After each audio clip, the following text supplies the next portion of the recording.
This is the CTL Convertible Classmate to go. It's still in its prototyping phase. If you buy one, it may differ from this one. It's all in all, it's a very nice computer. $500, small, lightweight. It does have a few bugs, but the bugs are major annoyances. I'm sure they'll come up with drivers to fix that in the future. I do believe it's all software issues and not hardware issues. I've only had this for a week. Haven't had a whole lot of time to play with it, but from what I have done with it, I'm very impressed, both for the size, the weight, and the price. You can't really understand how small this is until you hold it in your own hands. I saw the video reviews from Laptop Mag, and I saw pictures of it, and I knew it was going to be small. When it showed up, I couldn't believe how small it really was. It's heavier than it looks, mainly because of the 6-cell battery, which does provide excellent battery life. Of course, you have to have your settings set up to keep the battery, put the computer into standby, and prolong your battery life. But I've taken this to work, and 9 hours later, it's still working. I don't use it all 9 hours, of course. Taking a look at the outside, the handle is rubber, not hard plastic like I thought it would be. It seems to be reasonably strong.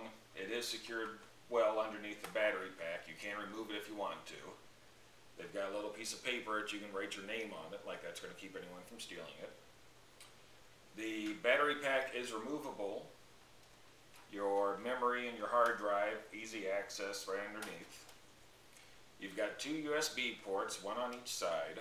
On this side you also have a standard 100 megabit LAN port, power port at the back, Kensington lock, VGA output so you can hook up a old-fashioned monitor to it.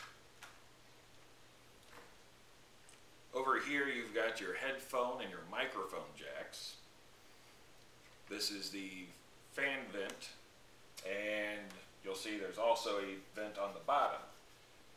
This gets kind of hot if you put it on your lap, so you definitely don't want to use this as a laptop. You want to put it on a nice hard surface so it's got lots of airflow. One thing that I really did like about this, the memory card reader here at the side actually has a cover on it.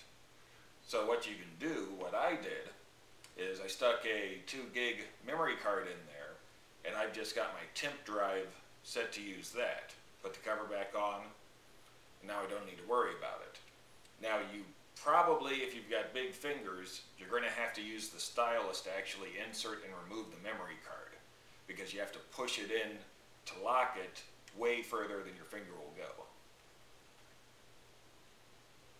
The power switch is just a simple slide on, slide off. And now let's take a look at the insides.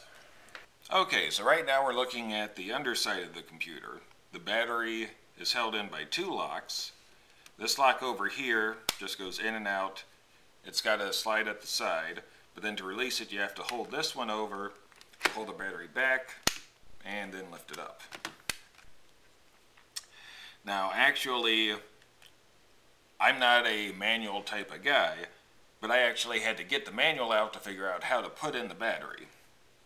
The reason is because there's 2 almost invisible arrows on the side, and there's 2 almost invisible arrows here. You have to line those up, put the battery down, and then slide it forward in order to get it to go in.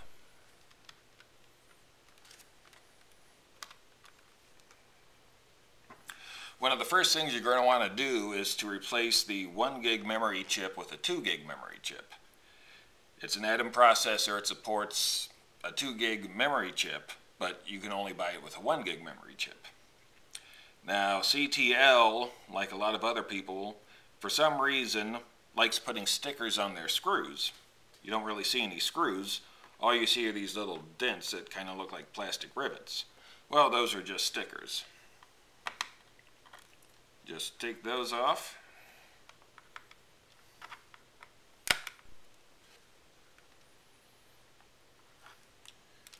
Try not to lose them if you want to put it back on. And you've now got your 2 screws to remove.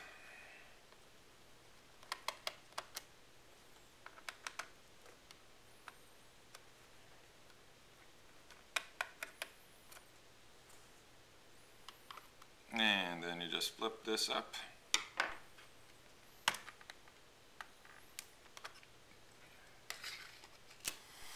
And there's our 1 gig chip that it came with from the factory, and there's our hard drive. So if you want to replace either of them, nice and easy to get to. This is just standard DDR2 667 laptop memory. Just pop it out, replace it with a 2 gig one. You can see the wireless network card over here. Can't really get to any of the other components without taking all these other screws off, which I haven't done yet. I'm going to wait till the warranty goes out before I really start tearing it apart. Okay, so now we're looking at the computer as it's open. The screen does rotate 180 degrees in either direction. Not sure what the benefit is of being able to go either direction is, but it does. Folds down, nice.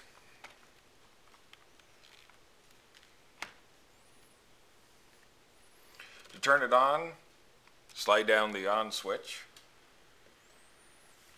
You've got status indicator lights over here for Wi-Fi, battery, power, hard drive access, caps lock, and num lock. I've never actually seen either of those two come on because I don't use those. You will see quite a few reviews saying that the hard drive is slow. Relatively speaking, compared to any modern day computer, yes, it is incredibly slow. Compared to old computers, or a computer that you only paid $500 for and is designed for a middle schooler, it's not that bad.